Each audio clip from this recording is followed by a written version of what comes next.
Hello, brothers and sisters. It's Brother Jim. Now, don't fall out of your chairs because I put up two videos pretty close together. I don't know if that'll be how it is going forward, but things are happening that are very big right now, and I always told you if there was something that I felt like I wanted to share with you, I'd get on here and do it. And so here I am with some more things I wanted to talk to you about what's going on in Israel. And I got to explain this a little bit. This first 30 minutes of this video is an edited version of a personal video I made for a dear sister to try to encourage her. And after I got done making it for her, I thought, well, I wanted to encourage you guys too. So I edited out the personal things in the video I made for her. And that's what the first 30 minutes of this video are, and that was made yesterday. So some of the things, the statistics and things like that you see in the first 30 minutes may be out of date already. So just take what you can from it. I just wanted to share a little bit with you and try to encourage you and to reassure you that this is definitely a major sign as to how close we are to getting home. The last 24 minutes of it or so I made here just a little bit ago today and attached it because there were some things that I didn't cover in the first 30 minutes when I was just making a personal video. So watch what you can of it or watch what you want of it. It's just me trying to share my thoughts and encourage you, my brothers and sisters, a little bit so that we would be encouraged and hold on knowing that the time is short. So here we go. I thought I'd talk a little bit about what's going on with Israel, what we know and what we don't know. Most of what's going on, the specifics of it, we don't know what's going to happen. But we do know what the end result's going to be, and we do know that this is one big step closer to going home to be with Jesus. It looks like Israel is on the verge of sending in massive amounts of troops for a land invasion of the Gaza Strip. They're making the preparations for it now and have been for about the last 12 to 24 hours. They've been getting their armor, their tanks, and their armored personnel carriers, their artillery, their mortars, and all that up along the Gaza border. And they've called up, now there's, last I heard, they've called up 400,000 reserves from the Israeli IDF. And that just amazes me that they can call up almost 500,000 soldiers in like 24, 36 hours. So they're getting ready to start their land invasion of the Gaza Strip. The last I heard, there were over 100 fighter jets over the Gaza Strip on airstrikes, and they're just laying large portions of Gaza City and other cities. They're just razing them to the ground. Israel has told the people that live in the Gaza Strip, if you can get out of Gaza through Egypt, you need to be going because we're going to just blow the crap out of Gaza Strip. We're tired of messing with Hamas, and you people won't get rid of them, so we are. And I think this time Israel is serious about it, considering what Hamas just did to Israel. Early morning attack on the last day of Tabernacles and murdering, last I heard it's over 1,000 now, mostly civilians in Israel in that surprise attack. So I think this time Israel is going to have to do something very big. I don't think it's going to be a few days or a couple weeks and then they'll call a ceasefire and start negotiating. I don't see Israel being in any mood to negotiate with Hamas in any capacity. The biggest problem that Israel has right now is the fact that Hamas has taken, last I heard, about 150 citizens and soldiers captive, mostly citizens. A lot of women and children and babies and old people. They even have at least one Holocaust survivor that they've taken captive. And wouldn't that be terrible for that old gal to have survived the Holocaust only to be murdered in the Gaza Strip by a bunch of, I'll go ahead and call them animals, because that's what those people that did that are. They have no souls, or whatever soul they do have is so demonic and contaminated by Satan that you might as well say they're not human. They don't act human. They don't talk human. They don't have human actions. They don't have any sympathy. They don't have any regrets about just plain murdering innocent civilians.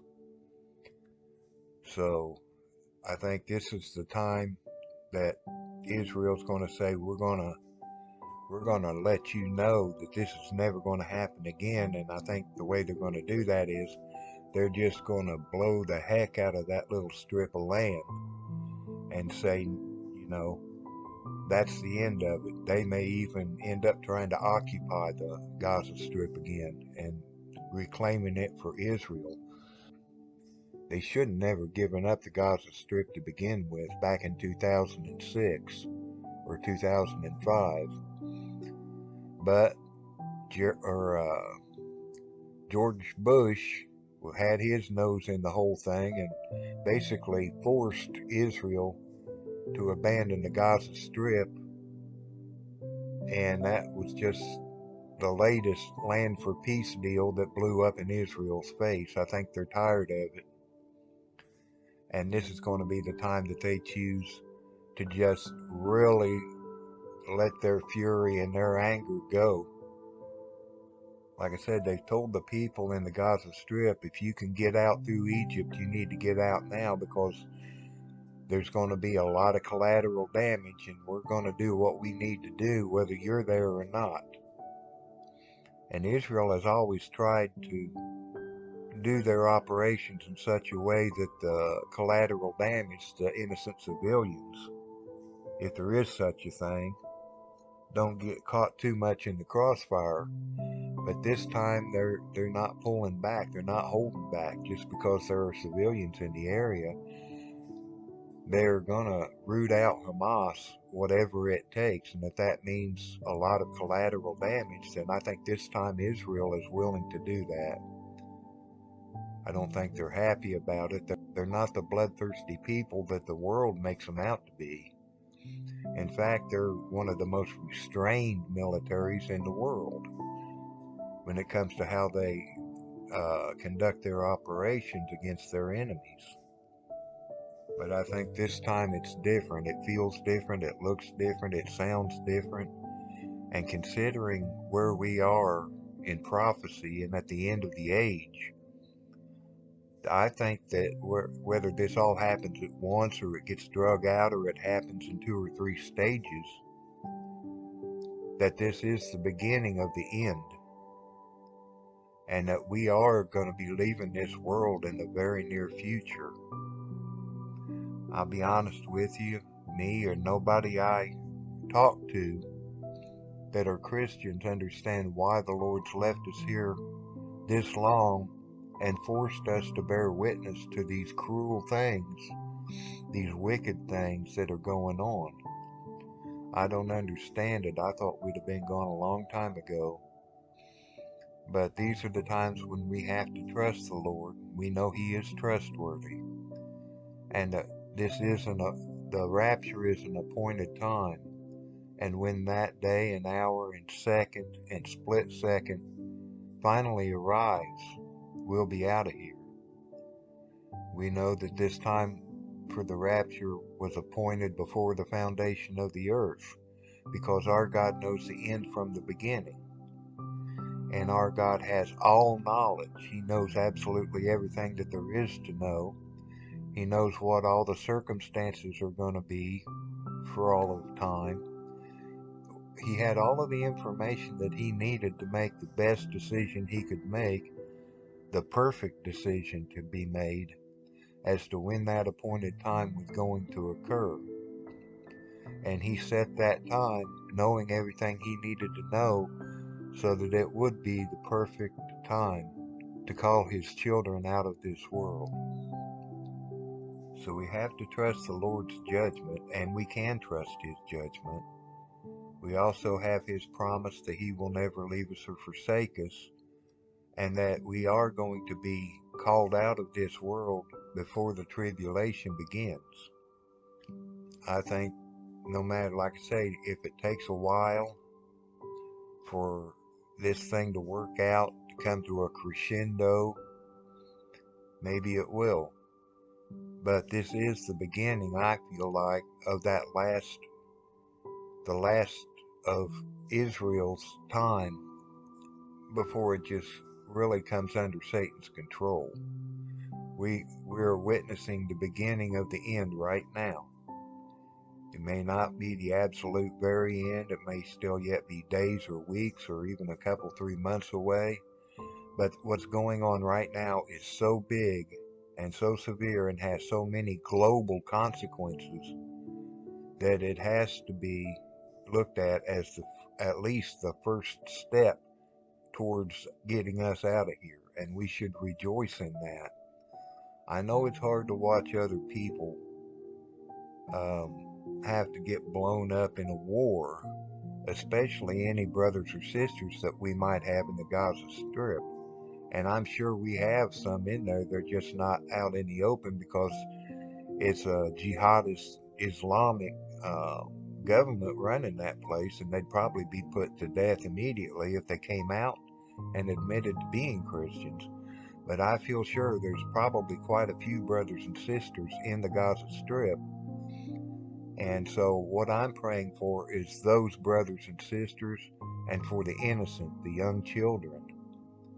The rest of them, I can't in all conscience pray for them, because I don't think there's any hope for them after what they just did. And they believe and follow a false God, a false religion, and their God calls for them to do such dastardly and wicked things to their enemies. So I think this is, the beginning of the end for people, and God's judgment is going to start falling on them. Not in the way it will during the tribulation, but I think this is the beginnings of God's wrath and his judgment coming on the enemies of Israel.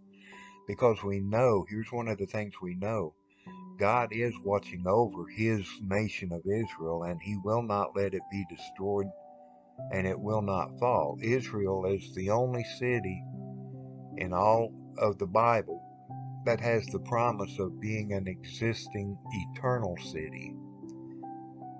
Everything else on the earth is going to get blown away. So we know that whatever happens, Israel's not going to be defeated, at least not right now.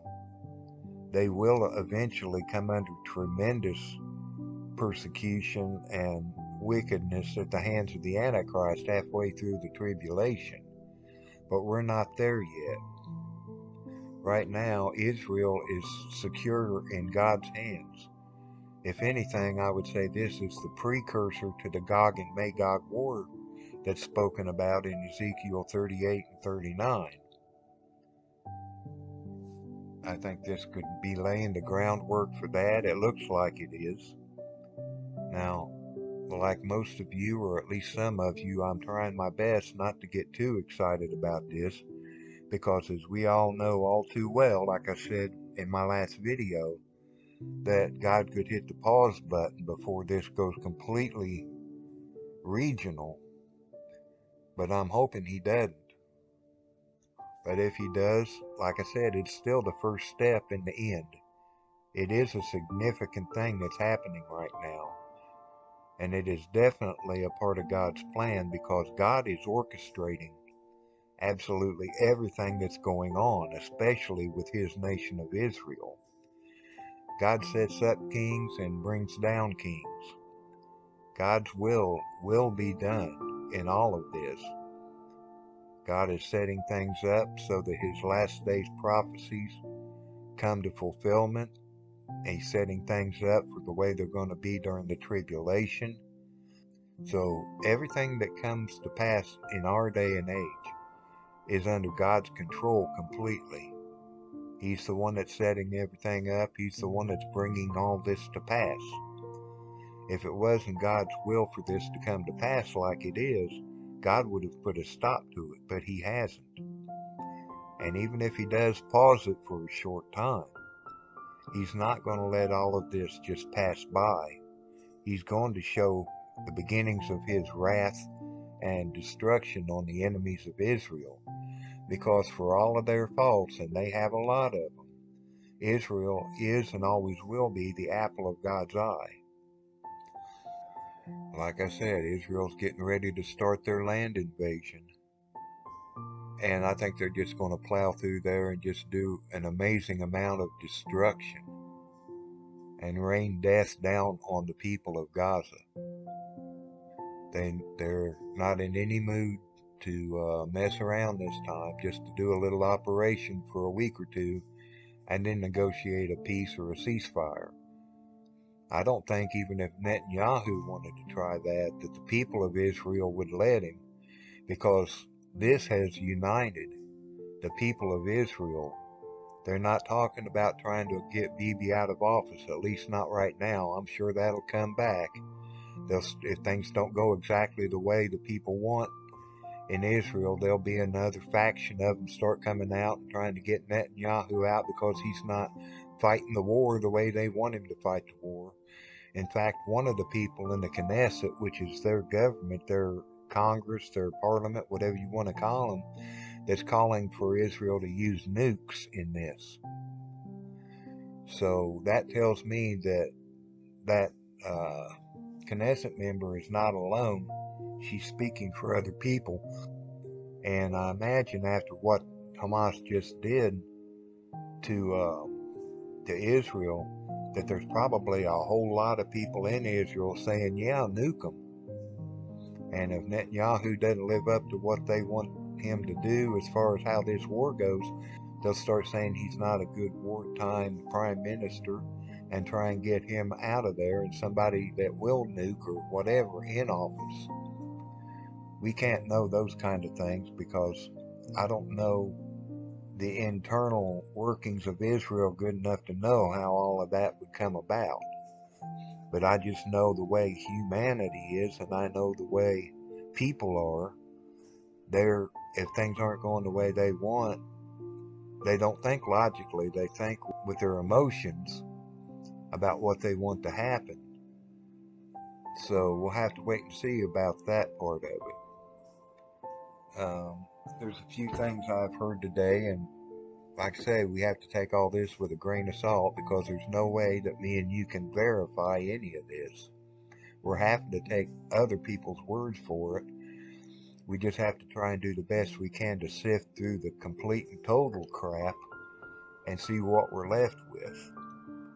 But Egypt is getting mad now at Israel because of the siege where Israel cut off all the food and water and electricity and fuel going into the Gaza Strip. And Egypt is wanting to send in a humanitarian convoy from the southern border of Gaza, where it borders on Egypt. They're wanting to send in a humanitarian convoy. And Israel flat out told Egypt, if you do, we'll blow your trucks up, even if it means we have to go to war with Egypt. So we'll have to wait and see how that plays out. We'll have to wait and see if Egypt allows refugees to leave Gaza through their Egyptian border or not, to let the people that want to get out of Gaza get out. I would think that they would, but you can't know anymore. I think after the people that live in Gaza realize a few days or a week or so into this war that Israel's declared, that Israel's serious this time and that they're on a rampage and they're not going to stop, I think a lot of them will be trying to get out of the Gaza Strip and go down into Egypt, and hopefully Egypt will allow them to do that. But Israel's already told Egypt, don't get involved in this because we'll come after you too. And also the fact that the carrier strike group that's in the Mediterranean, apparently it's there now. It's arrived there off the shore. Apparently they're saying that that carrier group, and there may be a second carrier group heading that direction, and airplanes being relocated and logistically placed so that fighter jets can come into a conflict from nearby NATO countries if they have to.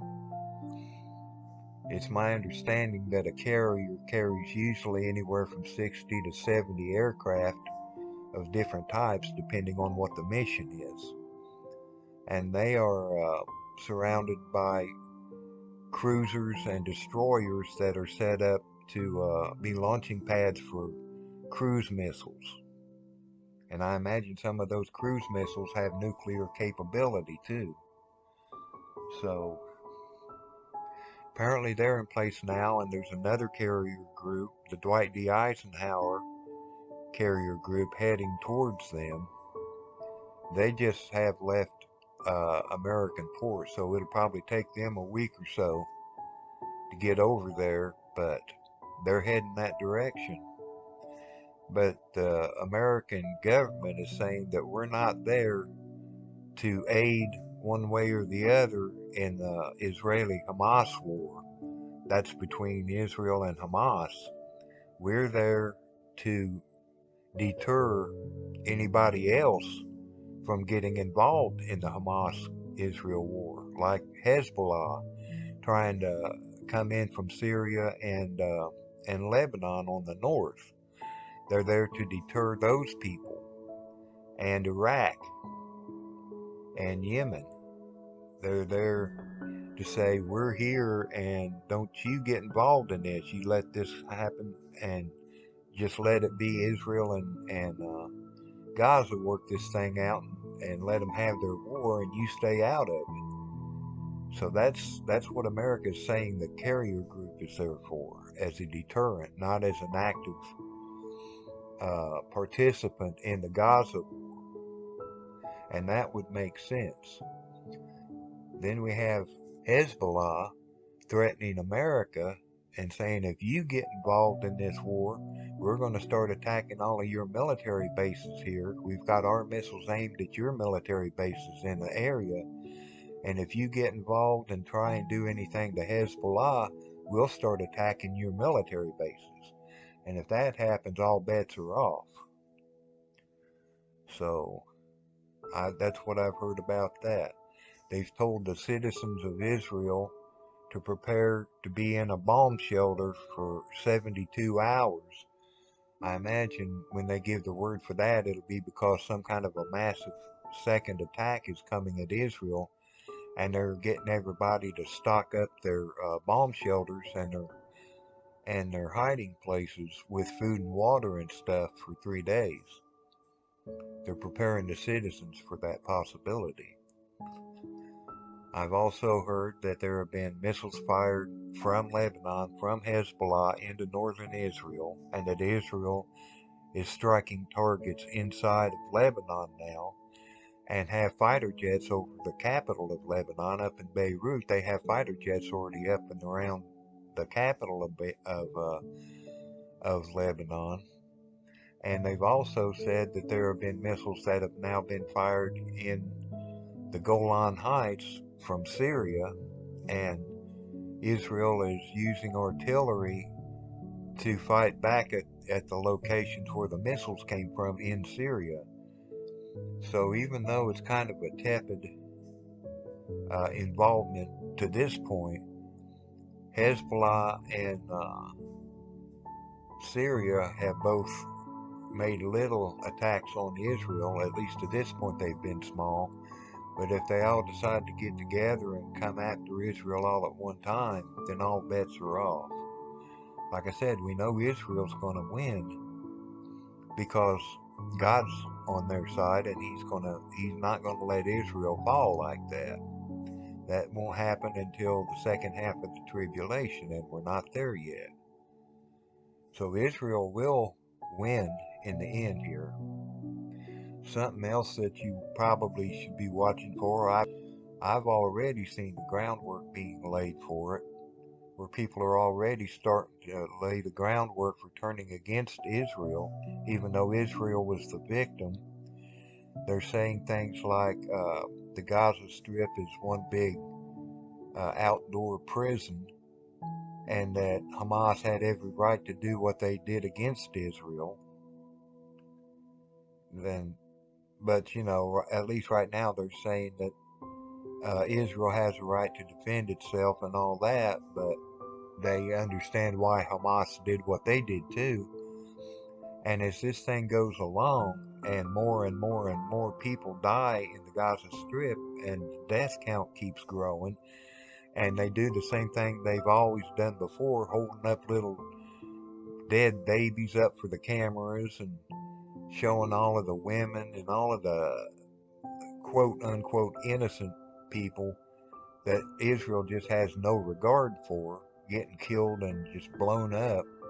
They'll start showing those videos again, and once that death count gets to a certain point, you're going to start hearing all of the nations that are now saying they support Israel. They're going to start one by one turning against Israel and saying that's enough, you're doing too much for what happened to you. It's not proportional anymore. You're just doing things way above and beyond what you should be doing. And hopefully this time Israel won't bow to the pressure.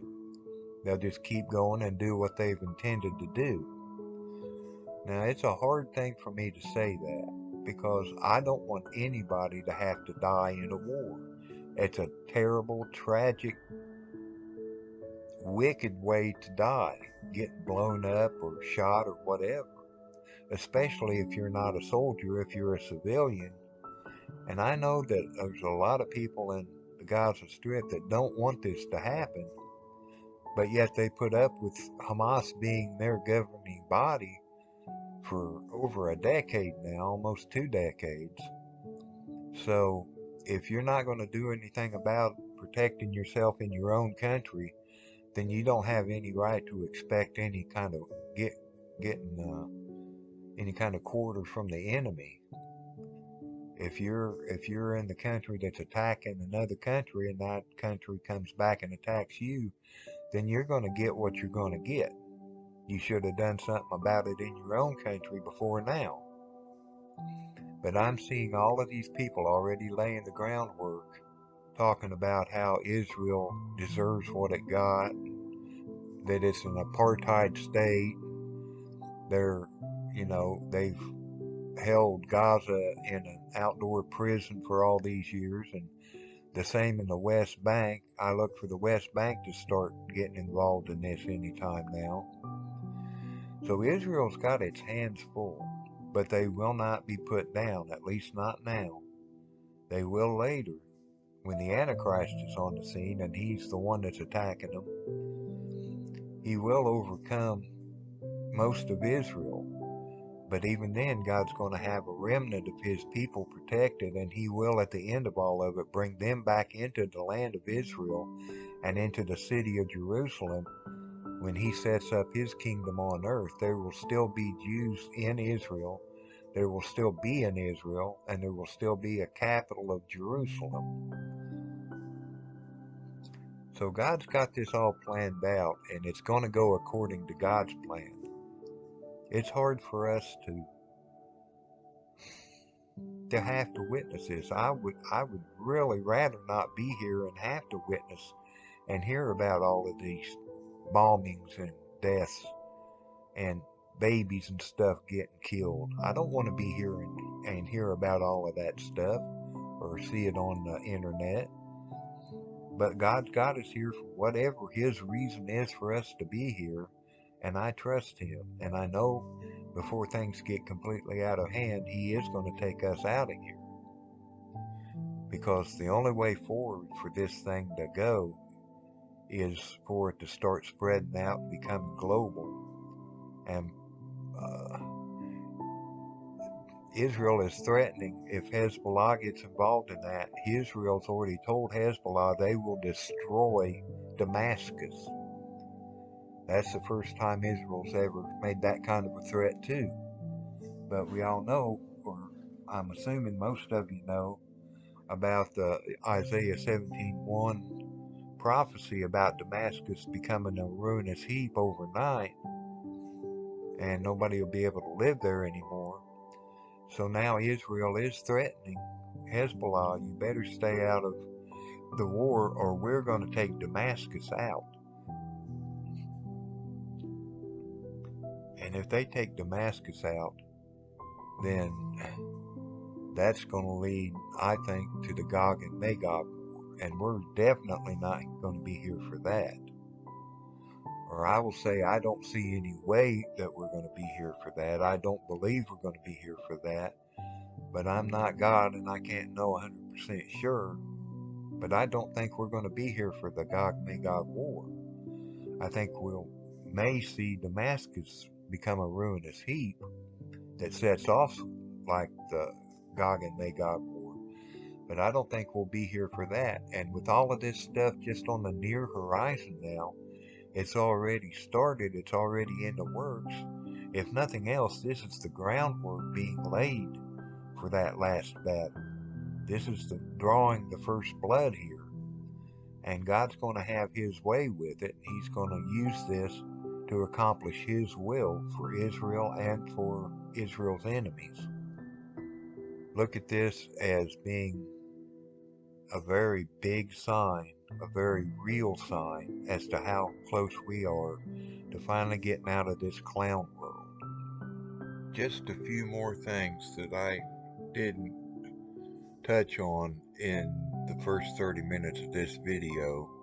I explained about that at the beginning of the video, but there are a few things that I didn't talk about that I want to include in the video, so we'll start off with 2 or 3 bullet point type of stories that I don't have a lot of information about yet, but that are being talked about on the internet.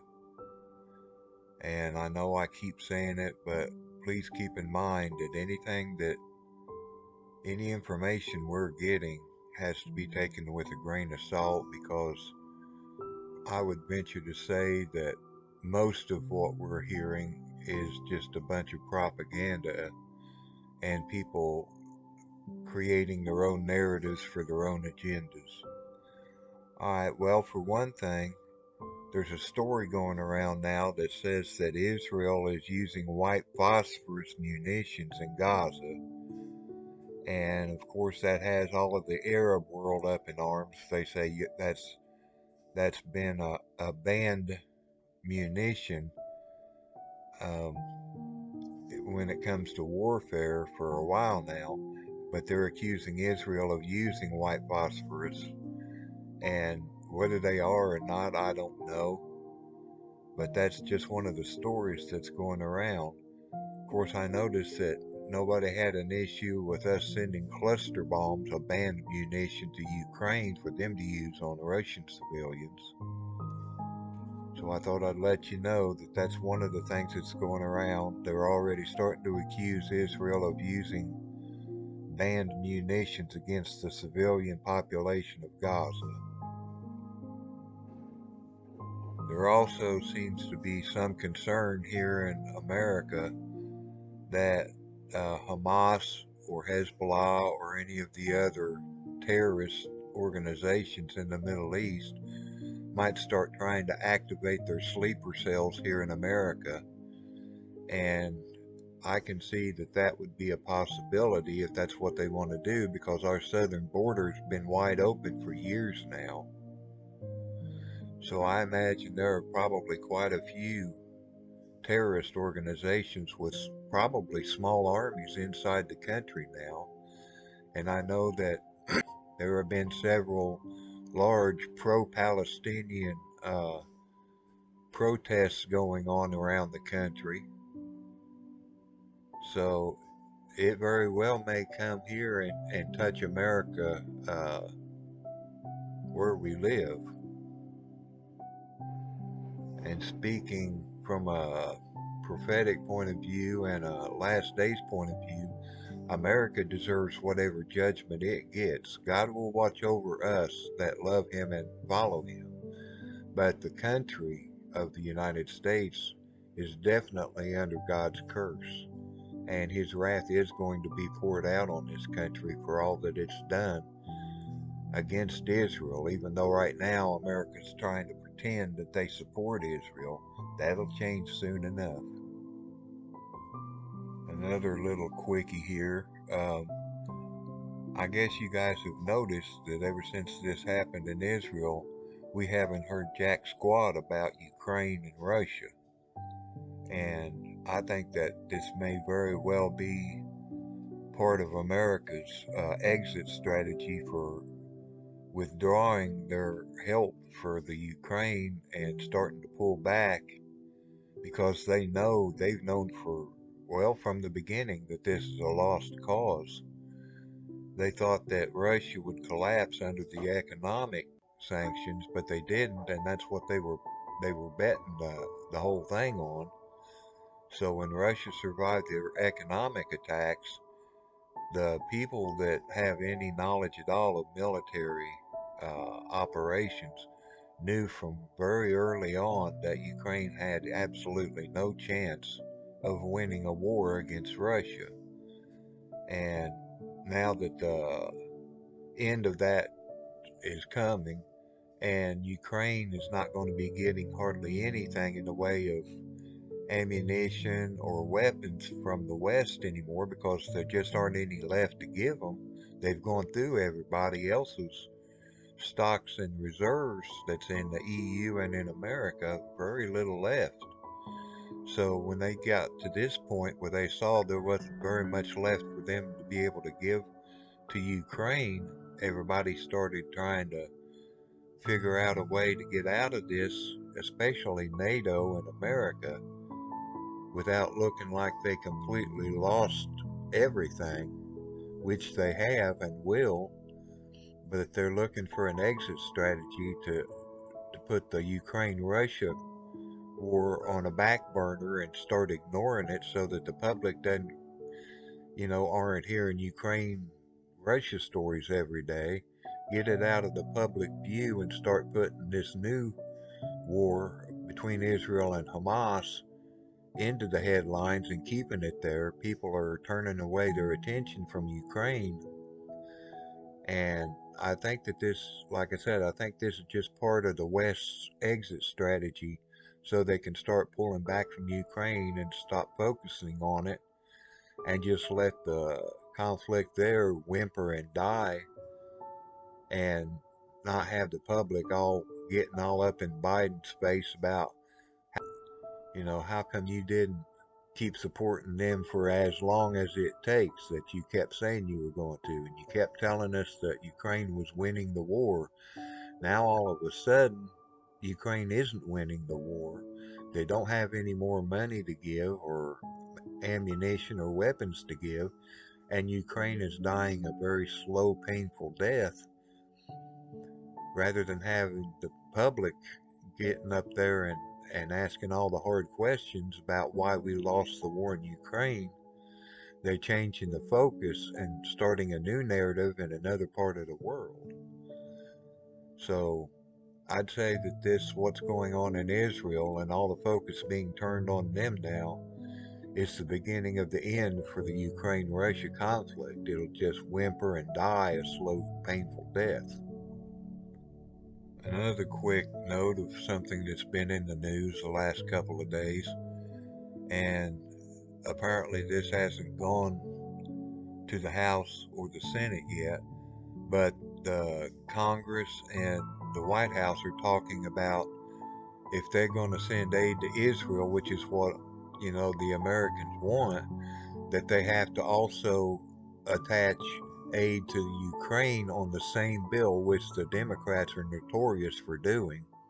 One has nothing to do with the other, but the Democrats are talking about um, tying any aid to Israel to continued aid for Ukraine, thinking that enough people in Congress want Israel to get the aid that they need it, and so they'll vote for the bill that also includes aid for Ukraine, which a large part of the Congress does not want. They do this with all the budget bills. You guys probably know that by now. But that sounds just like something America would do. Yeah, we'll help you out, Israel, but you gotta let us keep sending more and more billions of dollars to Ukraine if you want aid in Israel. They tried pulling the same crap with the aid to Maui, Hawaii, by attaching it to a budget bill, thinking that uh, if the if the Republicans didn't vote for the bill they wanted, then Maui wasn't going to get any aid. And the last I heard, they was only talking about sending $400 million to Maui, and yet they can send $150 billion to Ukraine. So you tell me how much sense that makes. That's your government at work. That's your taxpayer dollars at work from this corrupt regime we have running this country now. And here's one of those stories that makes you go, hmm. Since this war was declared by Israel on Gaza, the Taliban in Afghanistan was telling the other countries between Afghanistan and Israel if they would give them passage through their countries, that the Taliban would go to Israel and fight and try and take Jerusalem. And as soon as they said that, there's been two big earthquakes in the past few days right there in Afghanistan, and thousands of people have died. So it kind of makes you wonder, was that God telling the Taliban, yeah, you go ahead and attack my country, and here's what I'll do for you. And it's just one of those, like I say, it's just one of those things that makes you go, was that the hand of God warning the Taliban that you better stay out of this? It surely could be. And here's something that I want you all to think about. Now, I found out last year about this holiday, and I thought last year it would have been the perfect holiday for the Lord's return. I had never heard of it before last year. Well, last year's this feast day came and went, and nothing happened. But um, October the 7th, when this attack on Israel took place early in the morning, it took place on what's called the 8th day of Sukkot, or the Feast of Tabernacles. The Feast of Tabernacles begins on a Sabbath and it ends on a Sabbath, which is 8 days. The actual Feast of Tabernacles is 7 days. Well, the seventh day, the end of the 7 days of Tabernacles, ended on Friday night at sundown, and that began the 8th day of Tabernacles, which is a very little known feast. I doubt if any of you have heard of it before. I hadn't until last year.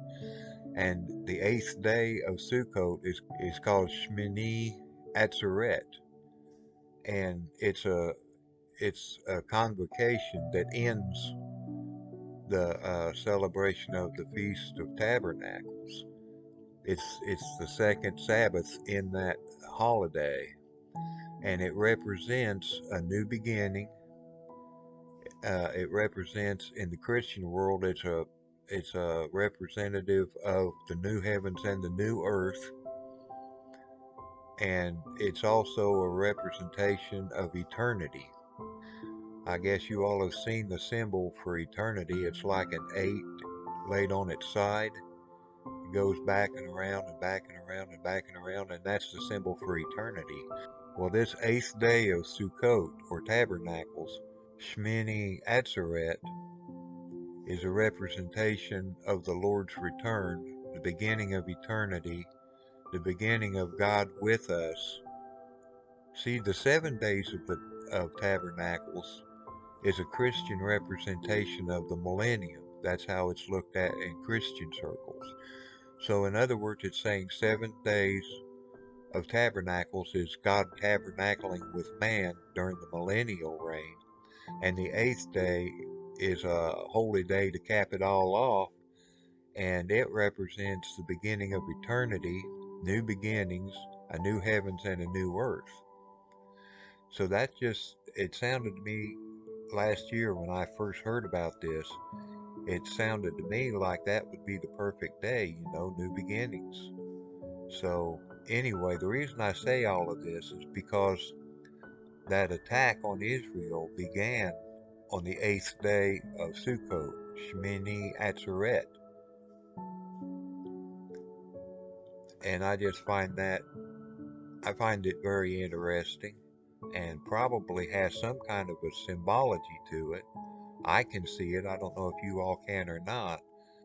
But wouldn't that be a perfect day for that to happen? Well, obviously, the rapture didn't happen on the eighth day of Sukkot, but it is very symbolic of the time period that we're in. We're at the beginning. We're getting ready to head into eternity as soon as the millennium's over. So I just wanted to give you all that little nugget, and I'll try and spell it out for you, that holiday. I'll put it in the comment sections, and I'll pin it to the top. So if you guys want to look into it further, you can search it on your own so that you can spell it properly in your search engine. And one last thing I want to bring to your attention that I, up until now, haven't really thought about or looked into very much. And that's how Russia is looking at what's going on in Israel, because we know that Russia is going to be the main driving force during the Gog-Magog war. So it would make sense, all things that are going on, that Russia would be getting prepared to come against Israel. Well, the truth of the matter is, at least going by the things that we've heard, that Russia is getting ready to come south against Israel. During the Security Council vote to condemn Hamas, Russia vetoed that vote so that they couldn't get unanimous decision on condemning Hamas. On top of that, it's being said now in certain circles that Russia slash the Wagner group were the ones that trained the Hamas fighters to pull off this attack, and that would make sense. Whether it's actually true or not, I don't know, but it would make sense that the Wagner group's involved in the Middle East and in Africa, and they're there in different countries, so it would make sense that if Hamas wanted to be trained to be better fighters, that they would get trained by an organization like the Wagner Group. Because, I mean, think about it. Up until now, Hamas has always used primitive air assaults with homemade rockets and incendiary balloons. And they went from that to using drones that can drop bombs and motorized gliders to attack Israel. So when did this change of Hamas tactics take place? This is the first time that there has ever been a coordinated attack against Israel from Hamas. Hamas also had apparently electronic jamming capabilities because they messed up the Iron Dome system that was protecting Israel. So I just thought that that was all very interesting. It would make sense to me that the Hamas fighters had been trained in warfare so that they could coordinate an attack that was more sophisticated than they were capable of pulling off before. Because, like I said, this is the first time Hamas has ever pulled off an attack that's like this, that's coordinated, land, sea, and air, and with more modern tactics and more modern weaponry. So I just wanted to leave that thought with you. Russia And also on Russian TV, on their shows and things, their podcasts, Russia basically is saying that Israel deserved what it got. Of course, a lot of the uh, secular news channels are saying that now, especially in Europe, that Israel deserves whatever it got, and they didn't blame Hamas for what happened. And that's the attitude Russia's taken now. They said that if America is for Israel, then Russia is for Palestine. So make of that what you will. Russia is involved in this, probably a lot more deeply than we know. We know that Russia and Iran now have a military alliance, and America and the West is trying to blame Iran for being the mastermind of this attack. And if Israel attacks, or if America attacks Iran, I feel pretty certain that Russia's going to get involved in all of this. Plus, it's being said that Russia has given the word to Syria for them to start sending some attacks Israel's way too. So Russia, it looks like they're setting up for whatever their plan is for Israel when they finally do move down. And plus, Russia's army is the best armed, the best trained, and one of the largest armies in the world now. They started off with a very small army and not that many weapons or much ammunition, but by the time they've gone through a year and a half of fighting Ukraine, Russia went on a war footing and is now producing massive amounts of ammunition and weapons, fighter jets, artillery units, and things, all of those kind of things. So this would be the time when Russia was really feeling its oats and thinking to itself, well, look at us, look how huge our army is. Israel can't stand up against us, so this would be the time in their history and the time of the season for Russia to start turning its attention towards Israel. Just food for thought, guys. And I'm gonna end this thing here. Finally, um, I just wanted to say how sad it makes me um, to see the hatred of the Jews being so prominent and out in the open now. There is a large part of the West that is saying that they back Israel, but just as soon as they start thinking Israel's gone too far, that they're not being proportionate anymore, that they're overstepping what they should be doing, then the Western countries, in fact, the whole world is going to turn its back on Israel, just like the Bible talks about. All nations will come against Israel, and that's what's in the future. So let's uh let's keep Israel in our prayers right now, because the whole world is fixing to turn its back on them and try coming after them. We know God will watch over and keep them, but we need to pray for the peace of Jerusalem and for the well-being of God's people Israel.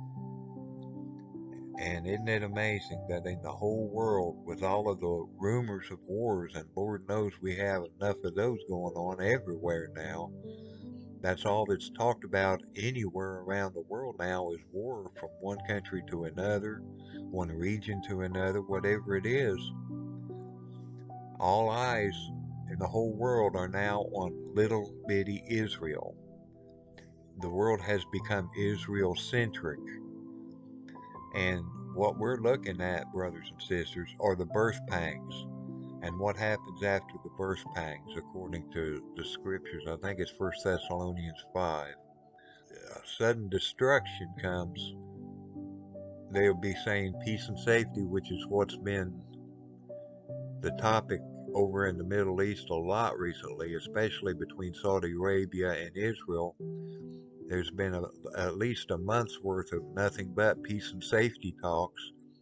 But the Bible says that after this, after they say peace and safety, then there will be sudden destruction, and they will not escape. So Alright, brothers and sisters, I know that this video wasn't the usual kind of video that I make. Things are moving so fast now in what's going on in the Middle East that it can't really be kept up with. I'm sure some of the things I said in the first half of this video, the statistics and things are probably already outdated by the time I get it posted. But just make of it what you will. And don't be afraid, brothers and sisters. This is a big sign for all of us that are waiting for the blessed hope. Be encouraged by this news. This is the beginning of the end of our time here in this world. So, even though it's a lot of bad news and doom and gloom from the world's perspective, from our perspective, even though it's very hard to watch and witness, from our perspective, it's the beginning of the last season, and we're fixing to go home. So be encouraged, and I'll see you soon at the picnic. Alright, brothers and sisters, I'll call this a video. God bless you all. I love you all. And I really, really feel like I will be seeing you all very soon now on that golden shore over yonder. Be blessed and good night.